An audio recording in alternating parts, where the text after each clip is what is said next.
right, dude. Thanks for doing this for my little experiment. Like, I'm really excited. My pleasure, man. My pleasure. I'm happy for you that you already have this going on. So I'm happy and honored to be one of your guests. No, yeah, I'm excited to do it because I've been talking about it for a while, and you're one of the people that has known about it for a number of years.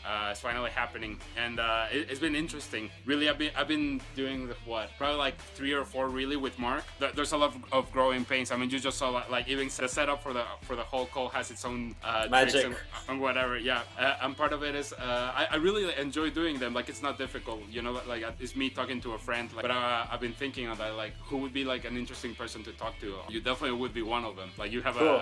One hell of a story, you know. So again, part of what I wanted to ask you again is a little bit of information about yourself, stuff that I know, because maybe this video, at least when we release it, there will be like 40 people watching it. But if the channel does pick up, you know, in a year from now, at the end of the day, maybe I'm sure your name will come up as the time goes by. But right now, people don't really know anything about you. So I kind of wanted to start with that, giving me a little bit of who you are, your background. Then I wanted to ask you about like your experience in London, stuff really that I should have asked you about anyways, like even if I was not doing this. So and then we can just have the conversation, you know, like it's just me and you catching up as always. Yeah. Casual honesty. Yeah. Yeah. Let's start with that, like some info about you, who you are, what do you do, where you come from, what led you to London. Well, I'm a graphic designer. I studied as a graphic designer in Mexico, photography as well, and I worked for 5 years in an editorial magazine through the university there. So that was actually interesting because I didn't know which direction to get as a designer. Like, you always have this editorial, or you go to advertising, or you go to more like business related. So I was doing social magazine, which is not the most exciting thing though. And but I always had love for Photoshop. Like, manipulation of digital files is my favorite thing in the world. In when I had some free time while I was doing the magazine, I came with this, like, also happened the Instagram parallel to this. Like, people was just like uploading, posting stuff about food, and like that was a trend 4 or 5 years ago. When I had some time while working on the magazine, I started doing some mashups. I would call them mashups of food. Like, the purpose was like the purpose was make food that is not food in a way. Right. Like, you're scrolling down your feed and then, like, what is this? This is not food. So that's how it started, really. Was the exact same kind of concept that you follow right now? Do you have an example of those so that I can show like a screenshot on those? Like, just name the name of the picture. Like, are you talking like kind of like Sushi Cat or like... Yeah. The early ones were very food related. Like, I love porn. Porn. Food porn. Well, I was crazy about this images. Like, you go to Burger King or McDonald's, and you just stare at the menu. It's like, holy shit, this hamburger. It's not food, you know. Right. And that was magic for me. Like, it's just a piece of who knows what it is. Right. And there's so much art around it. Like possibility. There's so many stuff. So I wanted to do it in an artisty, weird, quirky way. I got you. Yeah. So that's how it started. It was no other purpose than put it on Instagram. But this was before you even graduated, right? Like you're working, you're going to school, and you're directing this magazine, right? Like this was technically before you even graduated, or did this start right after you graduated? Yeah, right after I graduated, they offered me directly to the, like, once you finish, we would love to have you working here on the magazine. So that's what I did. Like, I wanted to have this 1 year of doing nothing, and then when I finished my last exam, I was like, no, go back. Your sabbatical year, yeah. Yeah. And you didn't get to have that. No, I didn't. But I think it was good because it helped me. It helped me definitely to have to build a consistency of my career. So it worked really well. But yeah, it started as a hobby. It was experimenting, and what happened with Instagram is that people, like, you get good feedback. You know, like, once you post it, you see people react to it. You see if they comment, if they like it. 5 years ago, there was no such thing as being an influencer or artist on Instagram. But you started 5 years ago, right? Like, then, like 4 or 5 years ago. Yeah, that's when you started on Instagram. On Instagram, yeah. Even though it was not as big, like, were you just doing it for you know, like, Yeah. like whatever. Real hobby. So it started to have some evolution, of course. Yeah, I don't remember the first projects, but like magazines start asking me to do some manipulation on their images or some retouching on stuff. I worked a couple of years for a fashion designer to do retouching, just Right. retouching, like, but really, really difficult retouching, like underwater photography and like really hard stuff. So I learned a lot about that as well. Okay. Was not my thing, but I learned. Okay. And then I had this. It was getting bigger. My account was growing Right. probably fast. So at some point, this brand of bubble gum, Trident. I don't know how. I think it's Trident. here. Yeah. In Europe they say Trident. Really? Weirdos, but yeah. Okay. So they asked me to do an campaign, which was gonna be in Mexico, Argentina, and Brazil. So that was like, holy shit, this is something. That was the first big moment. That was the first moment I realized, like, all right, this is something. So I didn't even have a computer in my place to do it. So I just stopped, like, finish at 5 o'clock and then keep working till 9 o'clock at my office for 3 months or something. So that was a good project, and that's the one that started making purpose and making like give me direction to what I was. I didn't know where I was going. I was just like, hey, there's some bills here. So also there was this time that that campaign with Trident was also like not really doing retouching or anything. That wasn't yours, right? Like the project was using the same type of pop art and stuff that you were already kind of creating, right? yeah, they wanted a campaign based on my work. So Yeah. that was really something. Yeah, that's cool. So yeah, to have a style means a lot, you know. Yeah, is that campaign still going in Mexico City? Like they still have like the big billboards. Like I remember seeing them like once or twice. But No, campaigns, I think they last for 6 months and then it's the next. It's Really? really fast. Yeah, they need to change it. People get bored sometimes so fast that you need to change it Yeah. quite often. Yeah. Okay. Okay, but that was the first one. It happens, and then what happens after your first like official campaign? Like at what moment do you decide have a stable job, have a good job with a magazine? I'm not gonna do this anymore. Like I'm gonna pursue this. Like it's not from the moment that you get that campaign, right? Like some time passes. No, because these gigs were like freelance stuff, so it was nothing stable for me. Right. At some point, also this print-on-demand stores, that's what the name is called, they start popping up. Like, it's basically a store, online store, where you upload your artwork and different products. They ship it, print it, they print it, ship it, charge whatever, and then you get a royalty, a profit out of it. A 10%, 15% out of it. So also that starts to work because my kind of work is very commercial in a way, like it's very editorial, very like you can see in billboards and magazines, but it's also some in a way like very you can see it hang out in a house. So that was also an area I could attack, like go to art prints, sell art prints, or sell towels or iPhone cases or whatever. Yeah, I remember that. Yeah, 2-3 stores. I upload my stuff, started to work, and I said like, this is really happening. Like this is happening. Right. So yeah, when I decided to just quit was when my goal was to earn the double. Like once I get the double, it's time to move. So you literally your goal for independence was the moment that I double my income. You mean just from the art, or you mean double my income? Like I'm making the same amount of money in this that I'm making this that I am directing the magazine. Making the double out of. It was a shitty first job for a anyways. student, Okay. but yeah, when that was the point, the breaking point when I said like, all right, if I get double of what I'm doing right now, Right. that's something stable at least, because I don't know if September is gonna be a good month or like who knows. So that was pretty scary, man. Like yeah, no shit. I was very skeptical about it. Yeah. Like art, really? And once again, Instagram and all this print-on-demand stores were not It's new like stuff. yeah, it was new stuff. Like was betting your Yeah. career. In the end, it was my first job. I didn't have any career on it. Yeah. So it was a good moment to just start my own thing. Okay. So yeah, and then little by little, we started building the company, and then Ilse joined me on the adventure.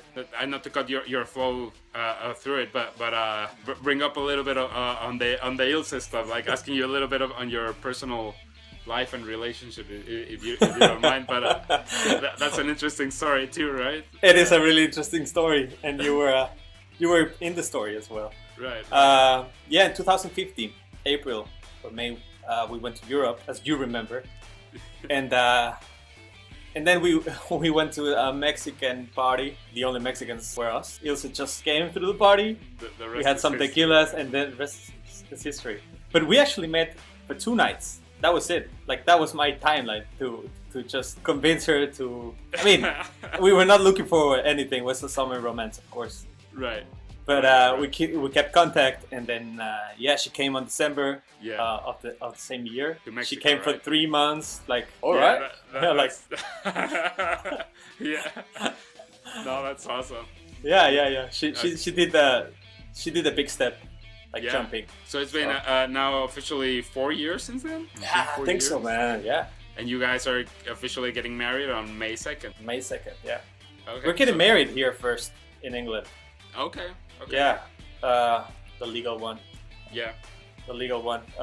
Probably this year, and then May we go and have the wedding, the fiesta in Mexico. Okay. So that'll be an interesting process, man. But pretty much 5 years after from that trip, you're getting married. So like that's a interesting caveat on that. And going back to the main timeline, so you guys meet. You of course need the help.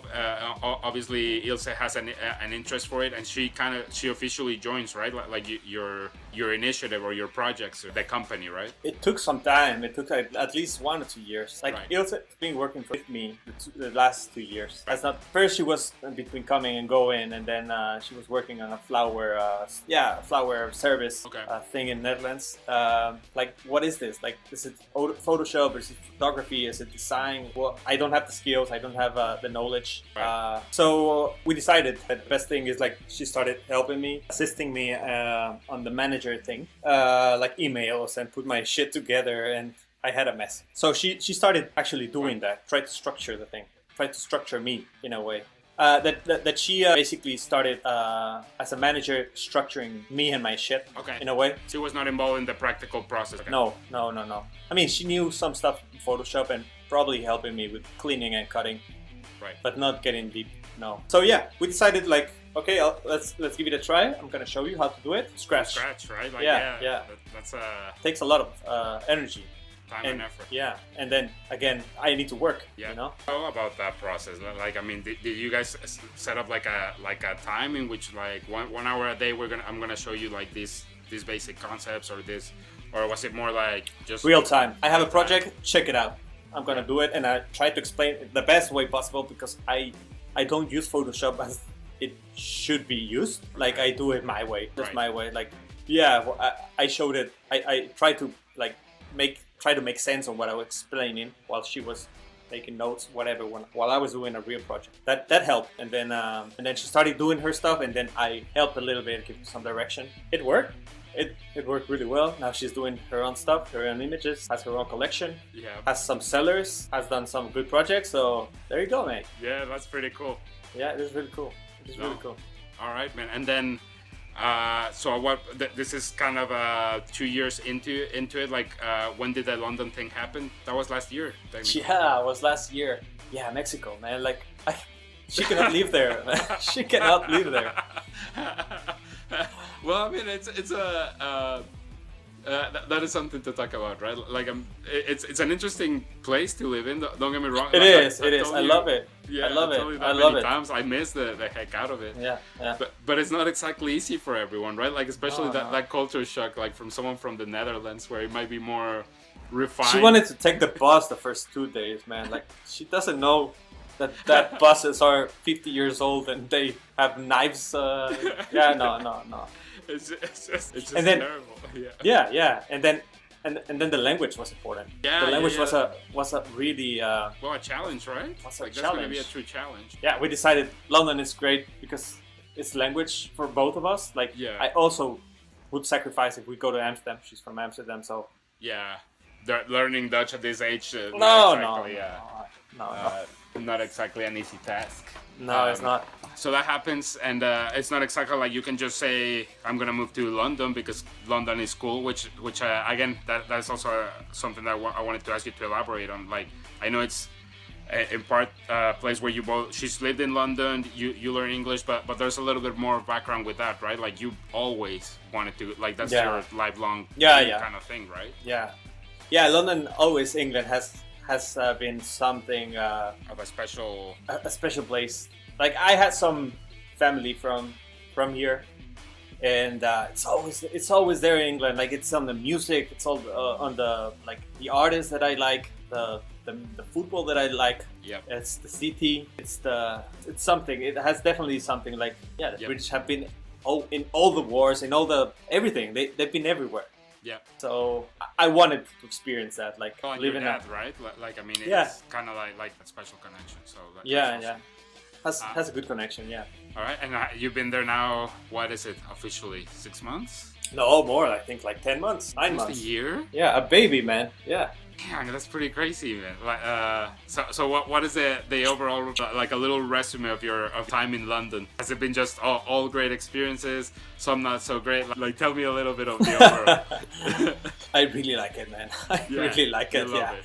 I love it. Of course, you sacrifice all the social stuff that you don't have in Mexico, but no way. I love it. I love it. And we have a nice flat. There's always something to do. Like always there's something to do. Tons of events, right? Yesterday we went to the museum that I don't like museums that much. Right. But this museum had like a late night museum, which you know that there was a 50th anniversary of the landing on the moon. Oh yeah.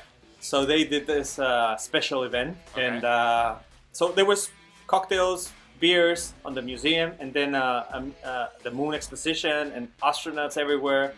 Scientists having coffee, and you can sit with them for free. Crazy, man. It's just around the corner. Yeah. So pretty cool, right? Yeah, it is cool. It is cool. We don't have, at least in Mexico, that doesn't work. It doesn't work. Yeah. Well, like, do you think? And I understand exactly 100% what you mean. I really do. But at the same time, I do feel like, at least in Mexico City, there was that. Definitely me more than you guys. That I was out there like at a young age. But I feel like there was definitely a world that was just untapped, and that I could have taken advantage of so much more if I had made the effort. Like, I mean, there is an insane amount of museums and things to do in Mexico City as well. You know. And, True.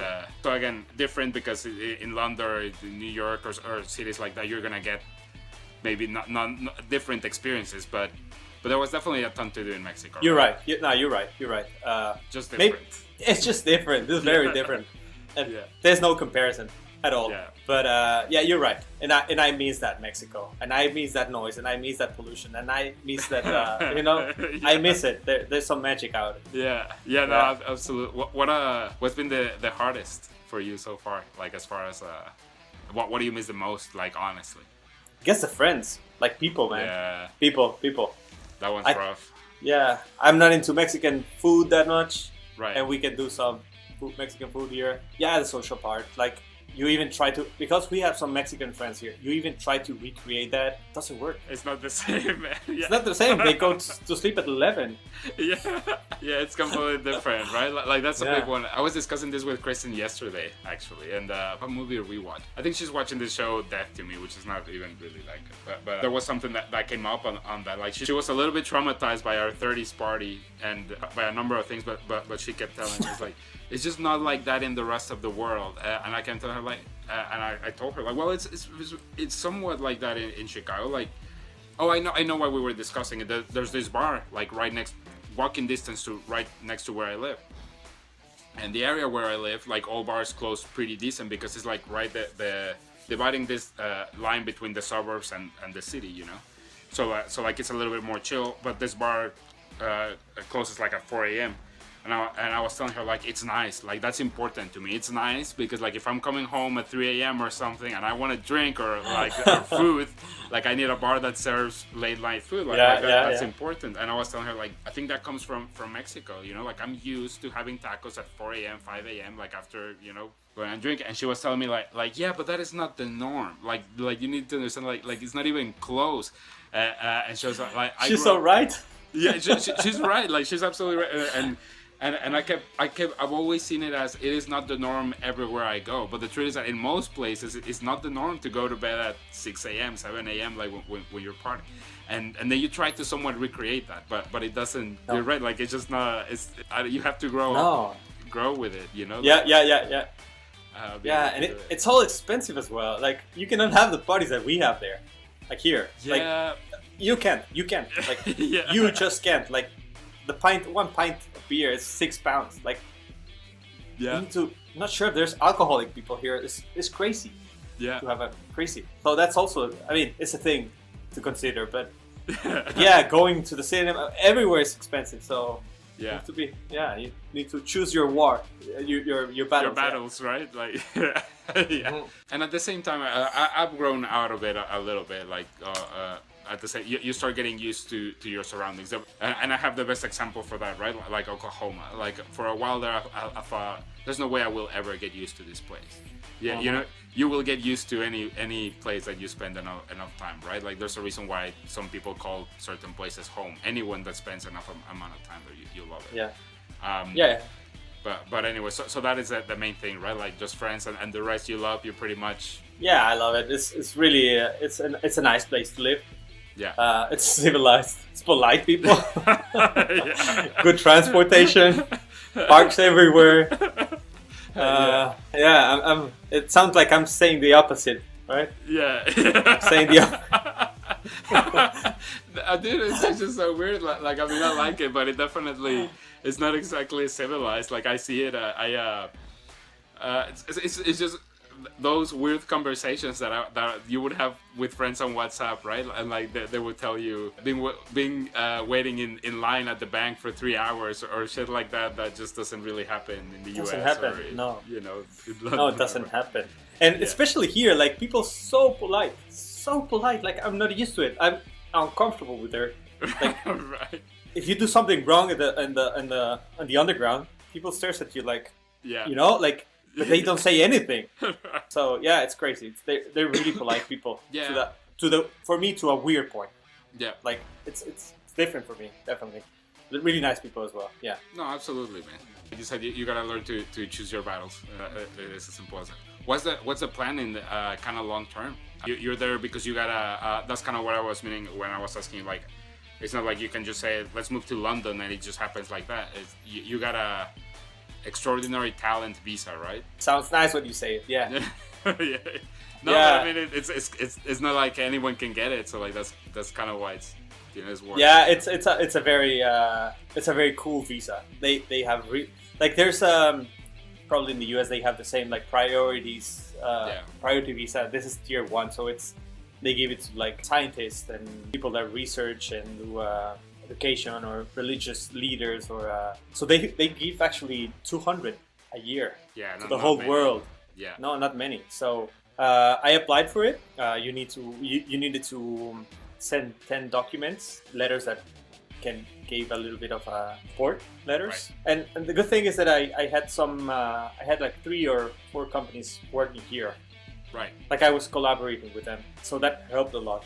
Help that resume. And they were interested because I'm the profile. Like, I'm young. I'm not married.